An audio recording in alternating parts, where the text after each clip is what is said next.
ನನ್ನ ತಾಯಿ ದೂರದ ಊರಿಗೆ ನಾನು ಬಂದ್ರೆ ನಾನು ಬರುವಾಗ ಅದೆಷ್ಟು ದುಃಖದಿಂದ ನಾನು ಕಳಿಸಿದ್ಲೋ ಗೊತ್ತಿಲ್ಲ. ಆದ್ರೆ ಮುಟ್ಟಿಗೆ ಒಳಗೆ ಒಂದಿಷ್ಟು ರೊಕ್ಕ ತೆಗೆದು ನನ್ನ ಕಿಶೆಗೆ ಹಾಕಿದ್ದನ್ನ ನಾನು ಮರಿಬಾರದು.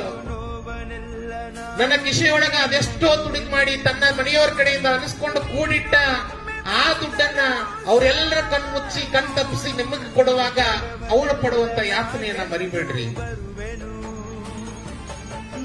ಆತ್ಮೀಯರೇ. ಮನೆಯೊಳಗ್ ಕೂತ ನನ್ನ ತಾಯಿಗೆ ಮನೆಯೊಳಗ್ ಒಂದ್ಸಾರಿ ಊಟಕ್ಕೆ ಕುಂತಾಗ ಅವನ ಇದನ್ನ ತಿನ್ನುದಿಲ್ಲ ಅಂದ್ರೆ ಯಾಕೆ ಮಾಡಿ ಅಂತ ಹೇಳಿ ತಾಟನ್ನ ಮುಂದೆ ಸರಿಸಿ ಅವಳ ಕಡೆ ತುಗಿಸಿ ನಾನು ಬೇಡ ಅಂತ ಎದ್ದು ಹೋಗಿರ್ತಕ್ಕಂತಹ ನನ್ನ ಮಾತನ್ನು ಹೋಗಿ ಗಟ್ಟಿಯಾಗಿ ಹಿಡ್ಕೊಂಡಿದ್ದಾಳ.